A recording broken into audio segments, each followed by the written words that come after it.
Hello friends, Radhe Radhe. आज की इस वीडियो में आप सभी को हम बोर्डमास के सवाल को सिखाएंगे। बोर्डमास के सवाल को कैसे सॉल्व किया जाता है आज की इस वीडियो में आप सभी को सिखाने वाले हैं। यहाँ पे देखिए दोस्त, बोर्डमास कुल 6 अक्षर से कुल 6 लेटर से मिलकर बना होता है।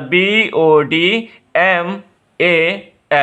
इन कुल 6 लेटरों का अपना अपना मतलब है। इन्हीं सीक्वेंस के आधार पर हम लोग बोर्डमास के सवाल को सॉल्व करते हैं। बी मीन्स होता है ब्रैकेट। ब्रैकेट होता है आपका 4 प्रकार का, एक रेखा कोष्ठक, एक छोटा कोष्ठक, एक मझला कोष्ठक और एक आपका बड़ा कोष्ठक होता है। इस तरीके से ओ मीन्स होता है आफ मीन्स होता है का रहेगा तो गुणा, यदि आर्डर रहेगा तो घात, घातांक वगैरह रहेगा या अंडर रूट, इस तरीके से, ठीक है। और यदि डी रहेगा तो डी मीन्स होता है डिवाइड यानी कि भाग, एम मीन्स होता है मल्टीप्लाई यानी कि गुणा, एफ आर होता है एडिशन और एस फार होता है सब्ट्रैक्शन, घटाव।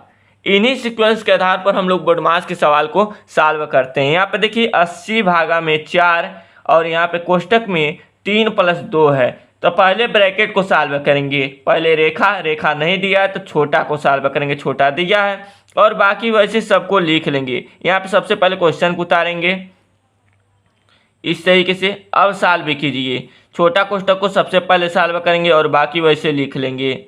यहाँ पे देखिए दोस्त, सॉल्व करते हैं। कोष्ठक के बाहर हमेशा गुणा का चिन्ह होता है, ये आपको मालूम होना चाहिए। 3 2 5, 3 2 5, यहाँ पे 5 लिख देंगे। छोटा कोष्ठक अब आपका खत्म हो गया। उसके बाद किसको सॉल्व करेंगे? कोष्ठक अब सभी खत्म हो गए। ओ दिया नहीं है। डी मीन्स होता है डिवाइड मीन्स होता है भाग को सॉल्व करेंगे। 80 भागा में 4 यानी कि 4 से 80 में भाग करेंगे तो आएगा 20। अब 20 यहाँ पे गुणा लिख देंगे। अब 5। अब अंतिम में बारी आती है गुणा की। अब गुणा कर देंगे 20 × 5 = 100। अब जोड़ है नहीं, घटाना है नहीं, तो यही आपका क्या हो जाएगा? आंसर हो जाएगा। तो दोस्त, इस सीक्वेंस के आधार पर बोर्डमास के सवाल को सॉल्व किया जाता है। यहाँ पर देखिए 50 भागा में 2 गुणा में छोटा कोष्ठक में 8 + 3। पहले छोटा कोष्ठक को सॉल्व करेंगे। यहाँ पे क्वेश्चन को लिख लीजिए। 50 भागा में 2 छोटा कोष्ठक में 8 + 3। सॉल्व कीजिए दोस्त।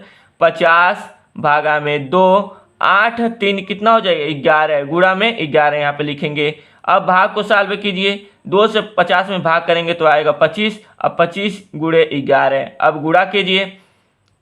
11 × 25 = 55 को 5 हासिल 5, 11 दूना 22, 5 27, 275 आपका क्या हो जाएगा? आंसर हो जाएगा। अब यहाँ पे देखिए दोस्त, तीसरा सवाल है 18 भागा में 9 गुणा में छोटा कोष्ठक में 7 + 9 भागा में 3। अब इसे कैसे सॉल्व करेंगे? दोस्त, सबसे पहले आपको मालूम ही होगा, छोटा कोष्ठक को सॉल्व करेंगे। पहले क्वेश्चन लिख लीजिए। 18 भागा में 9 7 + 9 भागा में 3। सबसे पहले छोटा कोष्ठक को सॉल्व किया जाता है। छोटा कोष्ठक में भी यदि जोड़, घटाना, गुणा, भाग है तब इस आधार पर सॉल्व होगा। यानी कि पहले ओ को सॉल्व करेंगे, ओ नहीं है तब डी को सॉल्व करेंगे, डी नहीं है तो यम को सॉल्व करेंगे, यम नहीं है तो ए को सॉल्व करेंगे, ए नहीं है तो यस को सॉल्व करेंगे।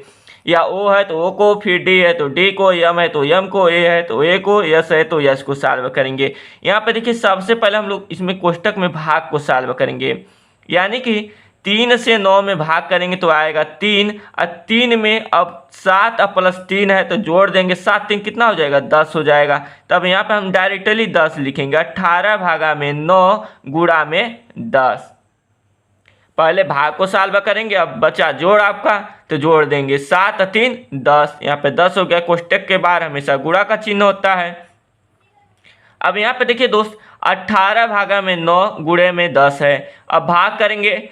9 से 18 में भाग कीजिए तो आएगा 2, और 2 का गुणा 10 में कीजिए। 2 का गुणा 10 में करेंगे तो हो जाएगा आपका 20, और यही आपका आंसर है। तो दोस्त, इस तरीके से बोर्डमास के सवाल को सॉल्व किया जाता है इन्हीं सीक्वेंस के आधार पर। आई होप कि आप सभी को समझ में आ गया होगा। यदि कोई डाउट रह गया होगा तो आप सभी कमेंट कर दीजिएगा। यदि किसी और टॉपिक पर आप सभी को वीडियो चाहिए वो भी कमेंट कीजिएगा। जल्द ही आपको वीडियो मिलेगा। फिर मिलेंगे अगले नए वीडियो के साथ। तब तक के लिए जय हिंद।